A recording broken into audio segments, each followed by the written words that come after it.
Money Tree TV. It's Money Making Moves. I'm here with my father today. We in my hometown of Lawnside, where we have a little political issue going on. And a racist message spray painted on a resident's fence in Lawnside. It's sending shockwaves now through the historic South Jersey town. Before I read the story of Lawnside, I used to like Lawnside. When I read the true story of Lawnside, I fell in love with Lawnside. As far as I'm concerned, this land was here so that slaves would have a safe place to raise their family.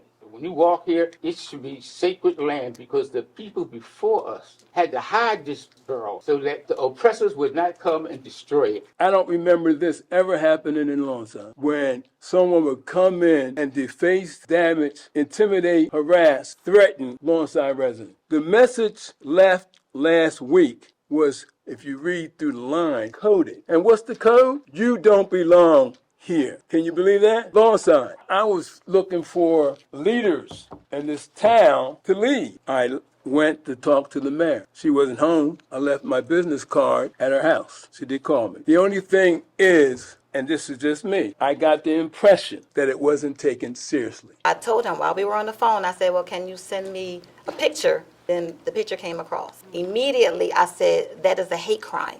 I was working, yes, but I really didn't want to come home. I hadn't eaten all day. I was exhausted, like from working, and then exhausted from seeing this message that is on my fence. The message start getting out. I thought it was personal at first, but then I'm like, no, this is something for all of us. That gate, that fence is Lawnside, a black community. I've been a resident of the community since 1975, and I've been involved in this police department for 27 years now, come end of December. This has not happened in my time in the police department ever. I'd like to invite all of you the second Saturday of every month, 10 a.m., to the Town Watch meeting. I ask you, please join the NAACP. That shows this community in the country that we are serious. That comes from our president, Derrick Johnson. This gentleman right there, he knows it. I said this on an interview the other day, and it didn't get played. But either way, if anybody here thinks that this couldn't happen again or worse, you're kidding yourself.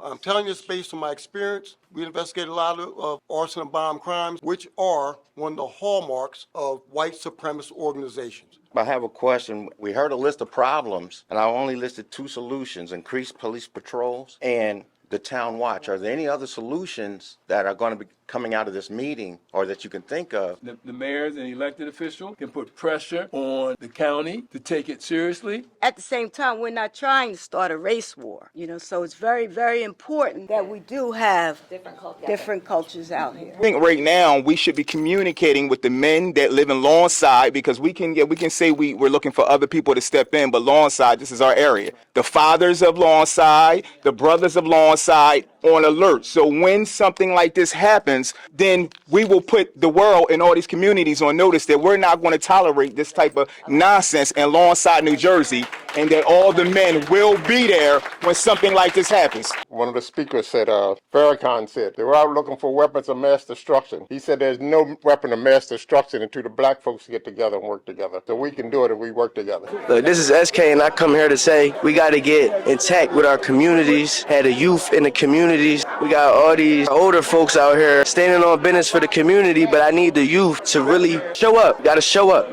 We got to be signing up for the NAACP, because look, me, I'm Brum. This is what I do for the community. We don't got none of the youth standing on business. You heard? If you got 5 young kids on each block, making sure they block straight for the day, ain't nothing like that should be going on. Money Tree TV, we outside. Look.